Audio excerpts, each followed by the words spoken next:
বন্ধুরা, আজকের ভিডিওতে এমন 5টি মাছের কথা উল্লেখ করব যেগুলি ভারতের উপকূলবর্তী অঞ্চলে পাওয়া যায়। তবে মাছগুলি অত্যন্ত বিষাক্ত এবং কিছু মাছ শুধুমাত্র অভিজ্ঞ এবং লাইসেন্সপ্রাপ্ত শেফদের দ্বারাই রান্না করা হয়ে থাকে। ফুগু বা পাফার ফিশ। এই মাছের শরীরে টেট্রোডোটক্সিন নামক একটি অত্যন্ত বিষাক্ত রাসায়নিক থাকে, যা স্নায়ু প্রতিরোধক বা নিউরোটক্সিন হিসাবে কাজ করে। এই বিষক্রিয়ায় শ্বাসকষ্ট, পক্ষাঘাত, এমনকি মৃত্যু পর্যন্ত ঘটতে পারে। এর বিষাক্ত অংশগুলি সাধারণত যকৃৎ, শ্বাসযন্ত্র ইত্যাদিতে থাকে। যদিও ফুগু মাছ খাবার হিসাবে জনপ্রিয়, তবে এটি একমাত্র প্রশিক্ষিত এবং লাইসেন্সপ্রাপ্ত শেফ দ্বারাই প্রস্তুত করা উচিত। এটি সাধারণত গভীরে শান্ত জলে থাকে।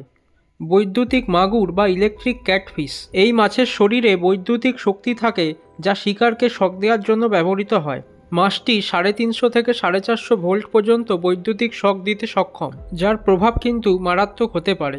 তাই অজান্তে এই মাছের কাছে গেলে বা স্পর্শ করলে তা অত্যন্ত বিপজ্জনক হতে পারে।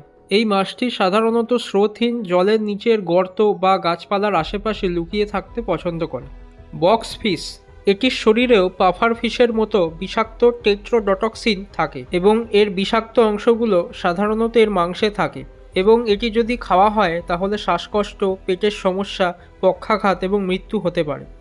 এটি ভারতে সাধারণত আন্দামান নিকোবর দ্বীপপুঞ্জ এবং পশ্চিমবঙ্গের উপকূলে পাওয়া যায়। Trigger fish. এই মাছের ত্বক ও অন্ত্রে বিষাক্ত পদার্থ থাকতে পারে।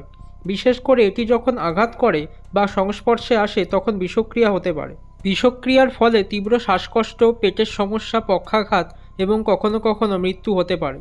এই মাছ খেতে চাইলে তার বিষাক্ত অংশগুলি অপসারণ করতে হবে এবং মাছটি সঠিকভাবে রান্না করতে হবে। এর মাংস সঠিকভাবে প্রস্তুত করা হলে এটি খাওয়া যেতে পারে। এটি সাধারণত মহাসাগরের 20 থেকে 50 মিটার গভীরতায় উষ্ণ জলে প্রবাল প্রাচীরের গর্তে লুকিয়ে থাকতে পছন্দ করে, যেখানে তারা সহজে খাবার পায় এবং নিরাপদে থাকতে পারে। Stone fish. হ্যাঁ, পাথরের মতো দেখতে।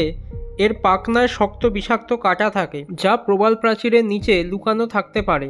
যখন কোনো ব্যক্তি বা প্রাণী এর সাথে যোগাযোগ করে তখন বিষাক্ত কাঁটাগুলি আঘাত করে। এই মাছের বিষ অত্যন্ত বিষাক্ত এবং শিকারী বা মানুষকে মারাত্মক অসুস্থ করতে পারে।